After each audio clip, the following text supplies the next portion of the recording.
एक बार फिर आपको खुशामदीद कहते हैं। वक्त हो चला है इस वक्त 8:45 मेरा और आपका साथ तकरीबन सवा एक घंटे का मजीद। यहां पर हम बात करेंगे एक बहुत ही इंपॉर्टेंट पॉइंट की, जेफ केलर की वो किताब जिसके बारे में मैं जिक्र अक्सर और बेशतर करता रहता हूं, लेकिन आज के प्रोग्राम में हम लाजमी उस पर बात कर रहे हैं। जो एटीट्यूड इज एवरीथिंग है उसके 2 पॉइंट्स जेफ ने और बताए हैं। वो 2 पॉइंट्स क्या हैं? पहला पॉइंट, विजुअलाइजेशन। विजुअलाइजेशन एक बहुत ही ज्यादा जरूरी चीज है। अब आप कहेंगे विजुअलाइजेशन आखिर है क्या, और ये तो कोई टेक्निकल टर्म लग रहा है। नहीं, क्या आपने कभी कोई बहुत ही बड़ा काम करने से पहले उसको तसव्वुर किया है? कई दफा ऐसा होता है कि आप कोई इंटरव्यू देने जा रहे हैं, आप कोई पब्लिक स्पीच देने जा रहे हैं, आप कोई सेल्स कॉल पे जा रहे हैं, कोई मीटिंग है। क्या आप अपने आप को विजुअली देख रहे हैं उसमें कामयाब होते हुए? क्या आपने अपने आप को तसव्वुराती दुनिया में कामयाब होते देखा? यह बहुत इंपॉर्टेंट चीज है, और इसकी मिसाल मैं दूंगा जिम कैरी के पॉइंट ऑफ व्यू से।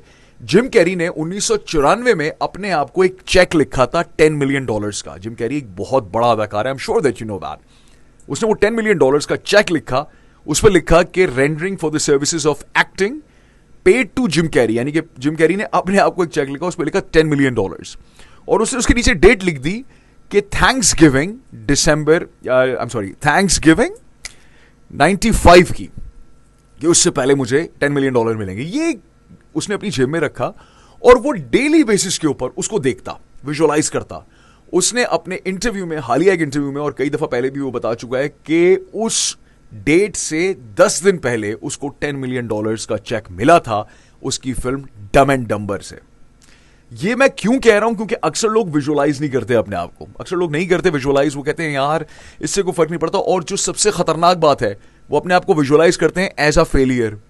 वो अपने आप को विजुअलाइज करते हैं, नहीं नहीं ये तो मैंने गलत कर देना है, ये तो मसला खराब होगा ही होगा। वेरी वेरी क्रूशल, अपनी विजुअलाइजेशन को ठीक कीजिए। विजुअली अपने आप को देखिए कि मैं वाकई कामयाब होने लगा हूं। अपने आप को फील कीजिए उस जगह पर जहां पर आप ये परफॉर्मेंस देने वाले हैं, जहां पर आपकी इंटरव्यू होने वाला है, जहां पर आपकी मीटिंग होने वाली है।